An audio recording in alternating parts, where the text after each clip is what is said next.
shalom bimroma. Mike was a personal and close friend of the late Bernie Marcus, founder of Home Depot. Mike is now on the board of the Marcus Foundation and the board of advisors of Prager University. Michael is the former chairman and chief executive officer of the Georgia Aquarium, a major player in the hospitality industry. Michael has helmed 7 companies in addition to the aquarium, including Americana Hotels and Realty US Franchise Systems, Las Vegas Sands, Holiday Inn Worldwide, Days Inn of America. He's also the founder of US Franchise Systems, which managed all franchise rights for Microtel and Hawthorne Suites. Wyndham and Worldwide purchased US Franchise Systems. Mike also founded the Asian American Hotel Owners Association with more than 19,000 members. Michael is also an honorary board member of the Birthright Israel Foundation and donated a sizable amount in matching funds to HOD's Buses for Birthright campaign back in 2003. Since retiring from the aquarium in 2019, Michael has continued his philanthropy through co-founding the Jewish Future Promise, dedicated to supporting Jewish causes. Michael has written a book, Can't Do It Yourself, How Commitment to Others Leads to Personal Prosperity. Michael earned his undergraduate degree from Tufts University and his graduate degree from Boston University. He's been married for 64 years. He doesn't look that old, but that's what he's telling us. And to his wife, Andrea, I believe he has 3 sons and 7 grandchildren. And Mike, we truly appreciate you taking the time to talk to us here today. Please go ahead. Okay, well, I think that resume shows that I can't keep a job. And I've been to so many. Can everybody hear me? Okay, I'm going to talk for a few minutes about some of my personal experiences, and then and some of my feelings about the Jewish world today. And then hopefully, if that's not boring anybody, we'll ask for some questions from the audience if we can. I think we're prepared to do that. And I'm here for as long as you wish before the next coffee break. First of all, I want to thank everybody for being here. I want to thank you for the invitation. My friend Doug Ross, who has done a great job with you and your fraternity with what you're doing for Birthright and other Jewish causes. So there's going to be not a lot of questions about why you're here and what you're doing. By this time, for those of you who recognize my accent, I come from Boston. I was born a long time ago, and very fortunately, for the first 16 years of my life, I lived in a 3-bedroom apartment in a 3-story building in a section of Boston that had 86,000 Jewish people in 3 square miles. We had more kosher butchers and more synagogues than any place with 86,000 Jews probably in the world at that time, other than maybe New York, I guess. But the luck for me was that my maternal grandparents, 3 of whom were from Lithuania, one from Vilnius, at that time Vilnius, like many of you who have grandparents or great-grandparents who came from that area. So I'm 3/4 Litvak and 1/4 from Crimea, where my grandfather, maternal grandfather, grew up in a small town called Slovakia, which was near Odessa, and which was famous for its Torah writings and Torah production. And he actually brought a Torah with him when he came to the United States in 1895 and gave it to a small Orthodox synagogue, which he became the vice president of, even though he never made as much as $50 a week for all the time I lived with him. And he taught me a lot. I had a traditional Jewish upbringing in a modern Orthodox apartment. We were kosher. We were Shomer Shabbos. Went to 6 years of Hebrew school. Couldn't speak it, but I could read it. And traditional education. And then went. But what happened when I was 10 and a half years old, a couple of things happened. First, my parents sent me, I'm an only child, my parents sent me to a Jewish camp. It was called Camp Tevye. It still exists. It was one of the Cohen camps. They owned 3 camps, one called Tevye, one called Tel Noor, and one called Pembroke, which is all girls. My camp was co-ed. It was at the Tevye camp that I learned that being a Jew was more than just going to Hebrew school and celebrating Jewish holidays. It was having fun and enjoying it. We sang Hatikva every morning, along with the national anthem of the United States. All our meals were, of course, kosher. We sang the Birkat Hamazon after breakfast and lunch, the short form, and the long form at night. We said the Shema every morning. We were educated, but at the same time, we played and enjoyed and had a wonderful time being Jewish. Coincidental to that, I was there in 1948. Israel had just a month and a half before I got to camp, had declared its Independence Day on May 15th, which, if I'm not, I think yesterday was May 15th, I guess. So we celebrated that Independence Day for the state of Israel. So I was I guess what you'd call a traditional and good Jew. Spent a lot of time with my grandfather. And one story I'd like to tell you about him, he made no money, but he was very charitable. He was the treasurer of an association from Tavian, Lithuania, which was a farming town in that country. That all the family had moved to the Boston, or most of the family had moved to the Boston area. And although he had married into the family, he was the treasurer of the fund called the Able Fund that essentially gave money or lent money to members of the family who were in need. And the story is told about my grandfather that he borrowed money himself to lend money to a particular individual who needed help during the Depression period and never asked for it to be returned. So although he had no money, that's the kind of guy he was. And I spent many years with him, as I had 9 relatives in World War II, including my dad, who fought in the Battle of the Bulge under Patton's army and was much responsible for the winning of World War II. Not him, but the army itself.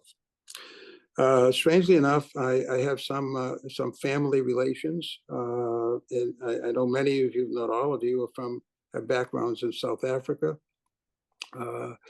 My grandmother, who was my father's mother, actually came from a small town in Lithuania. And she had a twin brother. The twin brother moved to South Africa when she came to the United States, also in the 1895 area, where over 2.5 million Jewish people came to the United States.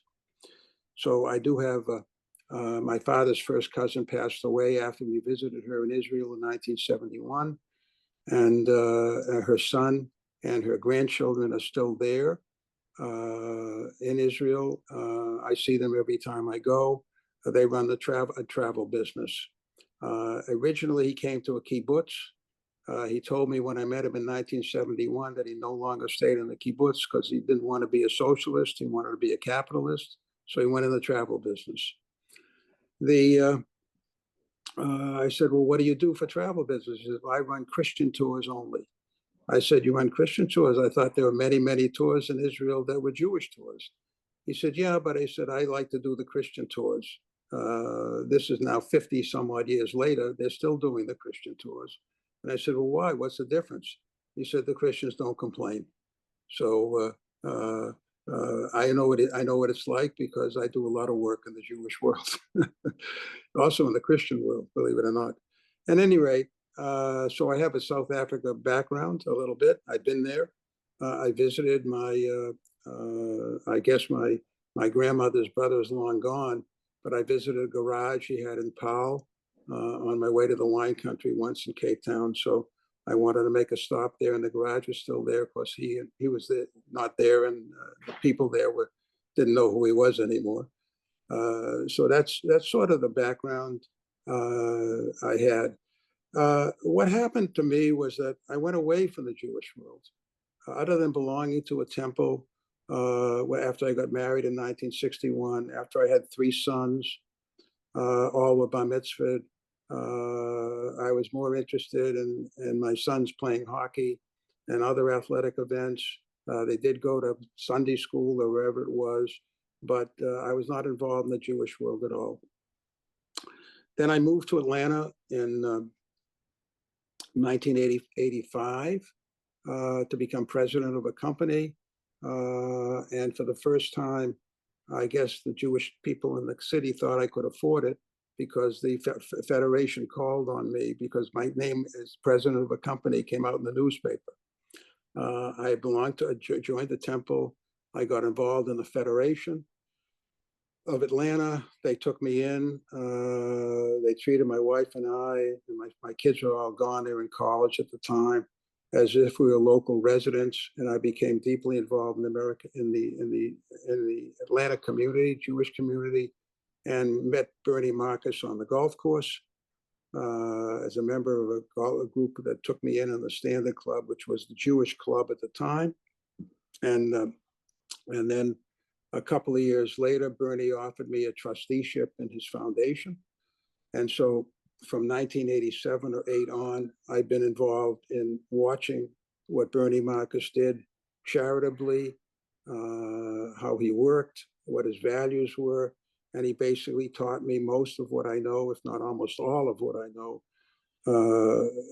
about philanthropy and the Jewish people. I made trips to Israel with him. I actually went to Israel once on business years before that, but I was not really involved in it. And so the last number of years, I've been deeply involved in many activities in the Jewish world. Today, as many of you sitting here know, October 7th and what I say October 8th also changed the rules, changed behaviors, influenced situations where, in my mind, at least the Jewish people and the Jewish organizations, the legacy organizations of Judaism that I've been involved with over the years, have sort of lost their way. We were sleeping while others who don't care for us were doing things in universities, doing things in other ways, politically and whatever, to really endanger the relationships that the Jewish people in an assimilated way have had in the United States, Canada, and some other countries around the world, as I'm sure you know. I am much more worried about the future, and consequently, even before October 7th, I was worried about can the Jewish people who support our organizations in the next generation, for the young people, will they do the same support that we have done since 1948 to now for both Israel and our locations around the world? And I started the Jewish Future Promise in an idea that Bernie approved to have people sign a promise to support the Jewish people and the state of Israel with their resources after death. A portion, at least that 50%, would be spent Jewishly, and the other 50%, their estate or their progeny, their children and grandchildren, could save whales and all the rest of the things that other people do with their money. But at least we get half. I've been doing it for 3 or 4 years. About I don't count the COVID year, so it's about 3 years. We're doing very well now. It's a very slow start, but we have over 170,000 people that have signed. We also have a youth promise, which doesn't involve funds, it involves commitment. We have about 35,000 young people under 24 years old that have signed that, and we're doing okay. I'd like to do better. My goal is to get 1 million signatures, but at the end of the day, it's tough work. And I have my own 501c3. I don't take money from anybody else. I have 4 people working, and it's my legacy project for the Jewish world. And that's not really what I'm actually here to talk about, but that's one of the things I do. It takes time in my life. In the few minutes I have, I want to talk about what I worry about and what I hope we all can do about it. Last summer, I had a meeting with a woman who was raising money for the Weizmann Institute in Israel.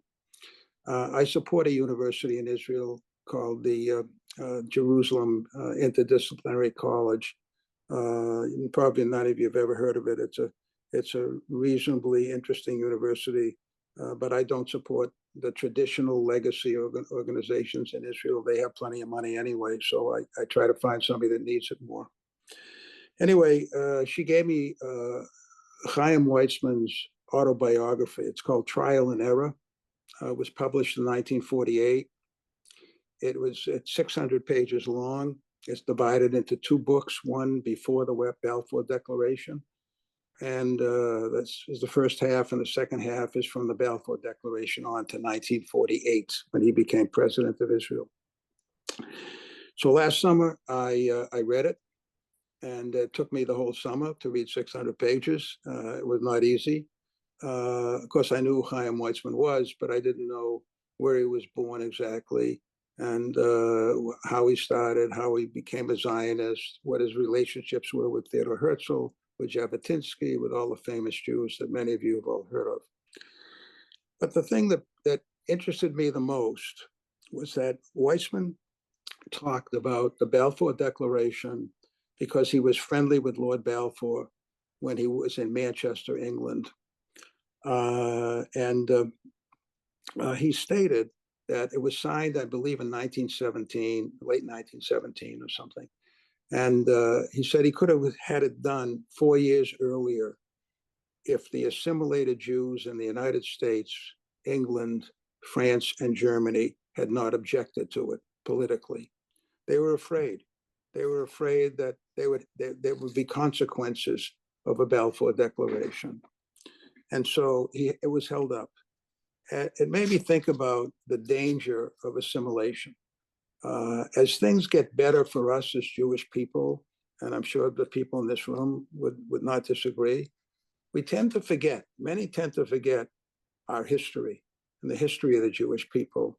And so today when I talk about Weizmann's prediction that how important it is that even though we earn our rights in various countries and various situations where we've been in, it never ends the danger. And October 7th and October 8th proved what had happened, particularly in North America, in the university area. Because Bernie Marcus and I studied these colleges 20 years ago and saw what was happening.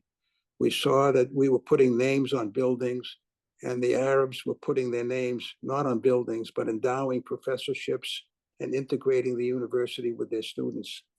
We worked with many foundations trying to make the job obvious, to be able to make things happen so that people would know, and nobody joined. Nobody joined. We made a mistake. We were outsmarted by those individuals in these other countries. So some of the stuff that you're looking at now as you watch Qatar and these other countries, with the amount of money being exposed as to how much they gave to these universities. And no one reported, and no one did. So I raise a danger flag that we can never be satisfied, never be calm, but always keep our eyes open, because we can't relax as Jewish people. So I say that the most majority of Jews, particularly in North America, appear to worry about rising anti-Semitism and support Israel. But as you look around, there are plenty who don't, many who don't. There's a famous Jewish rabbi by the name of Rabbi Hirsch, Amelia Hirsch, in his Yom Kippur sermon just last year, said he wondered if mistakes were made that contributed to situations of danger for Judaism. That Judaism does not discredit our loyalties to family, people, and nation. Rather, our tradition insists that universal begins with the particular. Everything Jewish begins with Jewish peoplehood. Kol Yisrael arivin zeh b'zeh. All Jews are responsible for one another. The sages taught us If you do not feel this psychological bond with other Jews, you're emotionally damaged Jewishly. The weakening of these bonds is my central concern regarding the future of our community. And I worry more and more about younger people. But surprisingly, I have seen that the younger people here have done a lot since October 7th and 8th to give me hope. We all thought for years that we were sensitizing young Jewish people to the Jewish obligation of social repair. We thought we were conveying the principles of Jewish universalism. We thought we were teaching Gemilat Chasadim, acts of loving kindness. We did not expect the Jewish spirit to dribble away while we thought we were passing it on. So to all of us, we should direct our hearts, our eyes towards our own people. If they rejoice, this is what the rabbi said, rejoice with them. If they are suffering with them. If they are in mourning, mourn with them. Help them, free them, and redeem them. The danger to our state of Israel and our Jewish people for us is in this room and many other rooms that you will appear in. That's what we're here for. And for others to know, we know for our children, our grandchildren, our great-grandchildren, we need not use the words never again. In my belief, we should use the words never forget so that we have what we have accomplished, what we have ensured, what we have done for the world.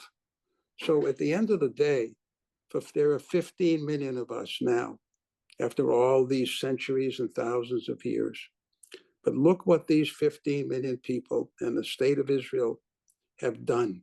What has been our contribution to the world, our contribution to ourselves? We should be proud every moment of our Jewishness and continue to do what you're doing in your group, as other groups can do, to ensure the fact that those that come after us have the same opportunities that we have to continue to contribute, invent, work, contribute, and work again and again, and show others what we can do as 15 million. What other group in the world has ever produced at the level that we have for the tiny portion that we are? Lastly, I would say this. The Torah, at some point, I forget which book it's in at this matter, talks about the Kohanim and their dress, what they wore. And it turns out that they wore silver. Why? Why was it silver in the garment rather than gold? Well, here's an interpretation going back to the 1400s. Actually 15th century commentator by the name of Yitzhak Arana, commenting on the priestly blessing in Bamidbar it is, wrote that the connection between the God and the Jewish people is made with silver threads. Why? Why silver? Why not gold? Because silver tarnishes. If it's neglected, it stays bright. Only when it is polished by human hands, attention has to be paid.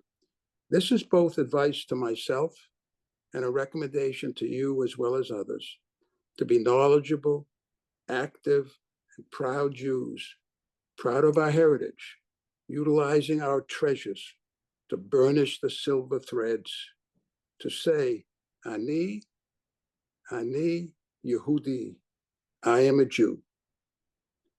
And to mean it,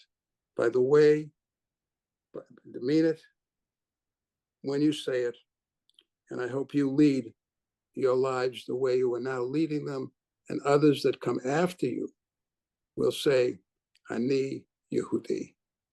And with that, I'll take your questions.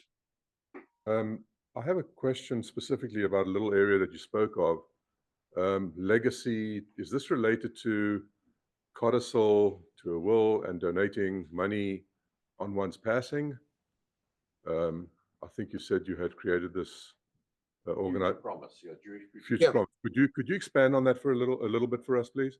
Yeah, sure. Thank you.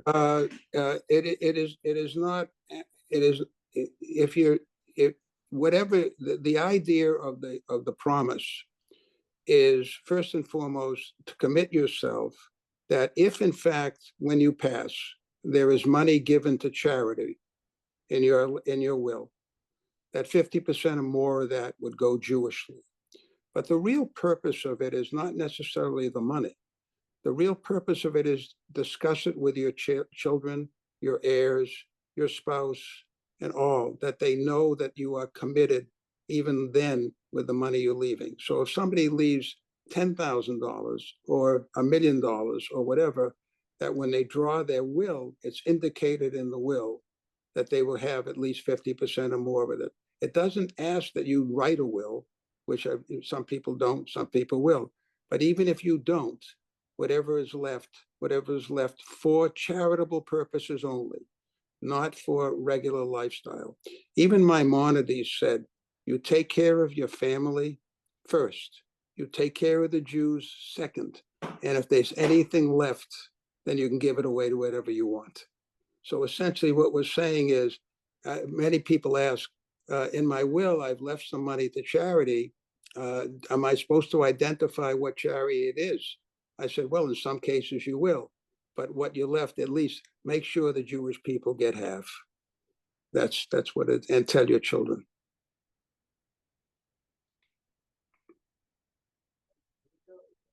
By the way, it is not, the promise is not a legal commitment. It is a moral commitment. It doesn't involve going to the lawyer or lawyers or anything like that. Sorry, may I also continue with the same topic? Is this global or is this only America? Oh, it's global. We have a number of people. Very interesting about this is we actually have some Christians that have signed, and when you sign it, all you do is say why you're signing it, and you won't. It's amazing to me that a number of Christians have signed and says I support and I love the Jewish people. Sometimes we don't think people love us, but there are some that do. And yes, but it is global. We have it. We don't market it. We don't market it in social media in Europe and whatever, but it does get picked up by non-Jews and Jews around the world. We have one, and we have a Jew who's in India, who's Indian, and stuff like that comes in. But the great majority of it, of course, is probably North America primarily. There is, if you don't know, the number of Jewish giving coming out of North America for Israel and Jewish people is estimated to be about $6.5 billion a year charitable giving. It was that when we started about $6.5 billion a year. I think that's actually up now. There's been a real surge after October 7th, when everybody's awake now about some of the needs, particularly in Israel's support. So it may be more than that today, in today's giving limit. So my concern was really not worrying about those who would necessarily sit here in a room like this, but in other organizations and other people where I'm involved with. My real work here is to make sure that those that come after us do the same or better. Mr. Levin, first of all, your words are very inspiring. Yes, thank you. Very inspiring. Well, Kind of a lighter note. Not many people in the room know this about the mezuzah on the door at the aquarium. Would you elaborate that a little bit, please? sure. There are two aquariums that have a mezuzah on the board. Bernie Marcus's son, Fred Marcus, when we opened the aquarium, let's see, it's open about, got to be open about 15 years now. When we opened it, he put a mezuzah on the front entrance door of the aquarium. And it was the only one in the world until Jerusalem opened an aquarium. I haven't been there. It's a much smaller one than the one in Atlanta, but I assume that there's a mezuzah on the door of that aquarium. So those are the only two, to my knowledge. We have a picture of it. We were there for the installation of the aquarium, and when we opened the door, end of the mezuzah. ceremony. I don't know if you've been there. It's hard to see because when you get in there, no one's, but I know it's there, and Bernie knew it was there. Bernie was Bernie Marcus's name will go into Jewish history, along with some of the great Jewish philanthropists in the past that, as many of you know about, in countries all over the world. There were always a few, and he joins that group. Over probably, let's see, when he passed away, he had given at least almost $1 billion in the Jewish world, and now there will be even another almost a couple of billion more in the next number of years from what he's left in his foundation. Mike, we appreciate your time spent with us, and you're a very interesting gentleman. Thank you. My question is, can you tell us a little bit more about the university in Jerusalem? I never heard of it. Yeah, that's fine. It used to be called Hadassah College. They had a deal with Hadassah for many years. It goes back about 20 or 30 years. The reason I scholarship 90 students there, 30 and about, I think it's about 90 students now. They do a lot of first generation to go to college, mostly people with no money at all. And they're the children of most of them first generation immigrants into Israel. About 20% have to be minorities. So I have Druze, I have some Christians, I have some even a couple of Palestinians from the East Jerusalem. I have Haredi women that learn biology and also some technical stuff. Some of the husbands object, but they still get in there. It's a very non-elite school. I'd compare it to almost like a state university that has, I do a lot of work with Kennesaw State in Georgia. Has the similar kind of a profile. They have right now, a lot of the scholarships go to IDF veterans who have been fighting, and it's a full university, fully accredited. It's in Jerusalem. You can walk. It's not too long a walk to get to the hotel, and it's a very informal place, very friendly and warm and whatever.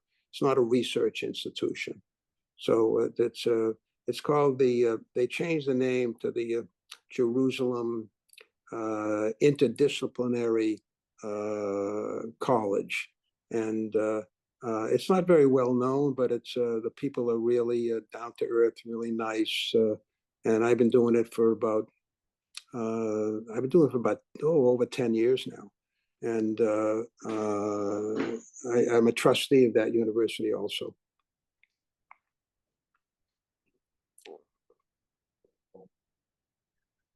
Thank you very much for your presentation. Very interesting, as always. Anti-Semitism is I don't know, I've experienced it. My question is, with the current policy of defunding the universities, is it helping anti-Semitism or is it hurting anti-Semitism, in your opinion? I have an article here. You can't see my desk, but my desk is, every time I see an article that has something I like, I cut it out and I sort of paraphrase some of the words in it. But when you talk about anti-Semitism, I just let me read you one, if I can find it. Here's one line. Anti-Semitism didn't stop Jewish success. It caused it. I thought that was kind of interesting.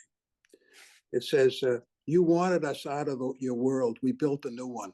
And now you complain because it's thriving. So yes, we're proud. Yes, we're successful. Yes, we're influential. But none of it came easy. Every Jewish triumph stands atop centuries of exile, scapegoating, genocide, and resilience. We became strong because you gave us no other choice. I think that's really interesting, because I believe if there was no anti-Semitism, we just, what the history shows, we just assimilate. We could go away. So I think the defunding, the stuff that's going on, many of the programs, though, well, people with great heart for the Jewish people, many Jews, of course, almost all Jews, have done a lot to make the noise. But at the end of the day, I'm not sure it works. My own personal philosophy is I want to spend as much of my time as possible doing things that help young Jewish people, young ones, know who they are and be proud of it. So consequently, I'm equally funded in my own giving between the youth and the older meaning the state of Israel itself. So I think that we sometimes need a kick in the butt to wake up to what we have to do. And unfortunately, just this morning, I just saw a young woman from New Jersey actually wrote a book about the 1929 pogrom in,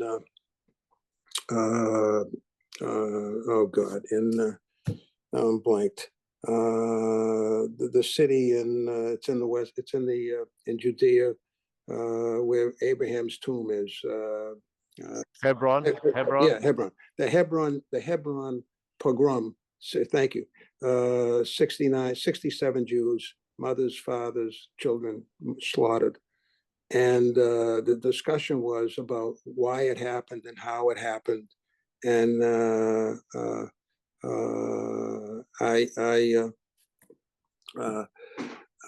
and the similarities to October 7th. So these things, and they were the Jewish people there in Hebron were a small minority. They were fine. They rented houses. They lived in a sort of almost like a ghetto there. And then all of a sudden they were just attacked.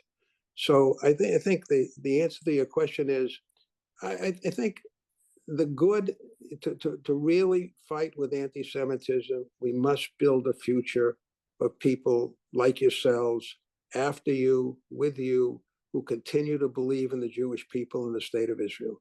When I grew up, I had plenty of anti-Semitism. I can tell you, when I sent my resumes out in 1961 for a job, I couldn't get a job. I wanted to work in an advertising agency or a public relations firm, and with my master's degree. And the only job I could get as a Jew was in a media buying job. I couldn't get in a management training program. I had a situation where in 1981, when I moved to Chicago, and I went up the west area near the lake, and I went to 5 towns with a real estate agent. I liked one town, and she said, "You can't live there. I can't sell you a house there." 1981. I could tell you in 1995, in 1995, I was president of Holiday Inn, and we were owned by a British company called Bass PLC. Some of you might know the company. They sell beer. They used to sell beer in taverns and all this kind of stuff. They went into the hotel business. They bought Holiday Inn, and my boss was retiring, and he told me I couldn't get his job as the CEO because I was too old. I was 58 at the time, and I said, "Gee, why?" And he told me some ridiculous reason that they had a retirement age of 60. I later found out 20 years later when that boss met my cousin for dinner. My cousin lived in Sarasota, and they were talking about me. And my cousin called me and said we had a nice conversation. I said, "Yeah," and I told him the story. He said, "That's not the story. They wouldn't give it to you because you were a Jew." So I then formed my own company. So I couldn't. That's in 1995. So there's plenty of that stuff that goes on. Some of our children have not experienced that. Some friends have not experienced that. But I think I don't see it ever going totally away. As long as we continue to be productive people, we're going to continue to make noise, to be around, to create and be successful. That's part of our culture. Part of our culture is to ask questions, to demand change, to The status quo is will not be successful for us as a people. We learn that. What other group in the world do you know that would study the Talmud for 7 years to finish it and then start all over again and do it again? You know, that's the kind of people we come from. So I think the answer to anti-Semitism is ensure that our kids know who they are, our grandkids know who they are, and why we're here and what we do, and be proud of it. I know it's hard, but that's the only way that it'll work. That's my opinion. Yes, sir. Thank you very much again for today and your speech to us. My question is, there's a lot of people who are donating now, especially Jewish causes and other causes, that would like to have all the money spent or donate prior to their death. And any thoughts that, you know, this way they can see what they've done and compare that to just, you know, when they die? Here's my big suggestion on that. I think if you have money that you're giving to charity or want to give to charity or whatever it is, whatever it is, I would set aside the money and put it in a donor advised fund at either Vanguard or one of the banks you use, or the Federation or other Jewish organizations that have donor advised funds. When you put it in a donor advised fund, you then, when you want to give the money, first of all, the money earns money while it's sitting there. Secondly, you're able to call up and say, yes, I want to give $1,000 to this one or $5,000 to that one. They send the check. It's fine. You have no reporting, no whatever. You get the tax deduction immediately when you put the money in the donor advised funds, and you have to make it's tax free, the money that's earned, and you don't have to do anything differently. So then if you wish to do something like that, you may start it with $10,000, you may start it with $5,000, you may start it with $50,000, whatever it is. And then that becomes, you don't have to manage it. You just have to tell them what to send, and they send, and it earns money while you're sleeping, tax-free. So you get that benefit, and you also get the benefit to be able to do it before death. So there are many people that set up foundations and do that kind of stuff. It's very complicated. And you got reporting to the IRS, you got 990 forms, all this other kind of stuff. A lot of people with money for charity decide they do that. You could put it in at the beginning of a year. You don't have to spend all of it. And then you could just, it's a very simple phone call to take care of the gift you want to give. So that's how I would do it. Mr. Levin, maybe I could ask a question that's more of a strategic nature. I remember a number of years ago, the great Rabbi Jonathan Sachs was in Atlanta, and he told us how he had partnered up in England with the Archbishop of Canterbury to solve problems that he couldn't solve himself. Should we not be partnering up more with people like Kufi, the Christians United for Israel? They're very strongly Zionist, but we don't seem to have any formal relationship with them. Yep, I do. I have a formal relationship with the International Christian Embassy in Jerusalem.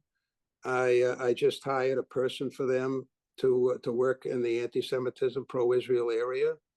I know Pastor Hagee and his wife. I met him when I worked in Las Vegas with Sheldon Adelson. He's very pro-Israel. I met with him, and I also met with Bishop Stearns, Robert Stearns, who runs Flying Eagles. Flying Eagles runs pastor trips to Israel, sort of like a Birthright Israel thing for the pastors of evangelical churches. The cost is $180,000 for a bus, but it's $6,000 to send one pastor with him. He set it all up. Very, very pro-Israel. There are 600 million evangelicals in the world, believe it or not. There are 50 56 or 58 million evangelicals in the United States. Most of those evangelicals, if not all, it's funny that you bring this up because I just met with Robert Stearns for lunch last week. And it's a fabulous guy, speaks Hebrew. Susan Michael, who's the president of International Christian thing at Jerusalem, in Jerusalem, the embassy. I talked to her last week. We tried to hire somebody, it fell through. We just hired another one. They had a Seder April 14th, where they discussed the Hebraic Bible and whatever.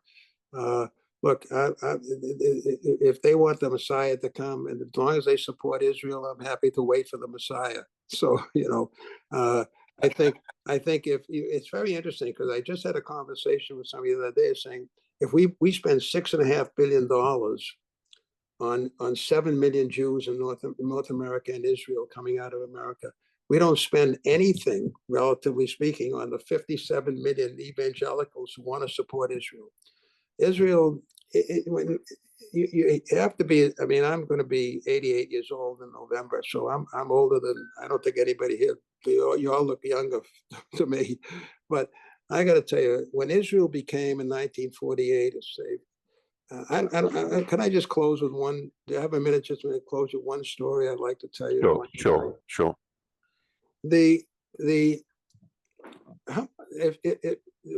Let me ask you, if you know what November 29th, 1947 was, could you raise your hand? One. Okay.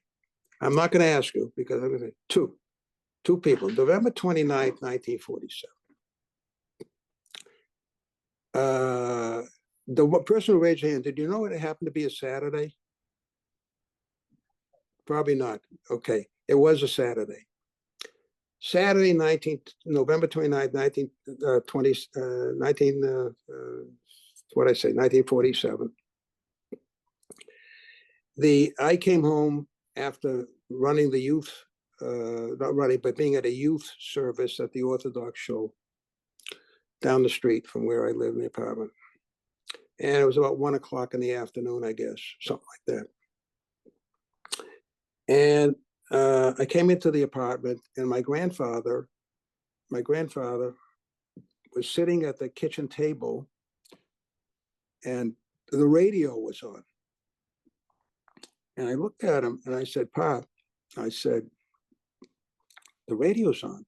And he raised his hand and he said, "Still." Like, that means shut up.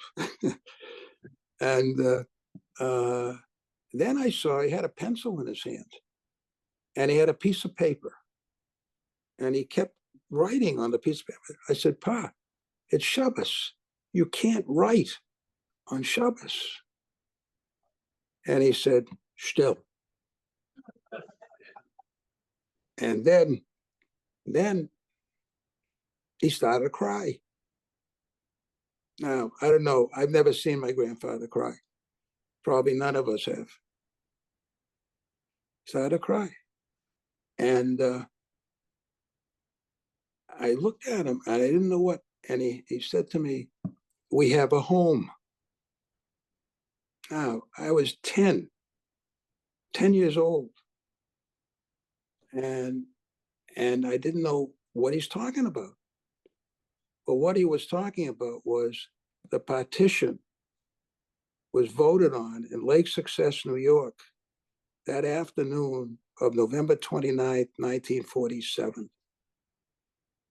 And even Weitzman, in his biography, talks about that day as being a day where he was against partition, but had to do it. And he says, quote, in his own book, "Half is better than nothing." And it happened on November 29th, 1947. And so for many years, I thought about, why was it Saturday? And I had these theories that maybe it was because they wanted people couldn't vote, people wouldn't show up, this stuff, that. Not true.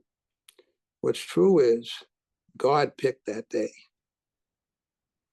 It had to be on our Shabbos that partition would happen.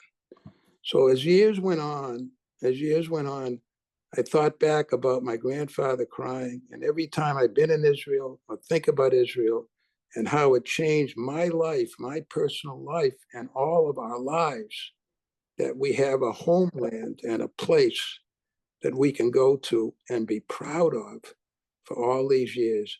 So it was only, and then when that partition was voted on that day, that was the day 5 Arab armies, or the next day, attacked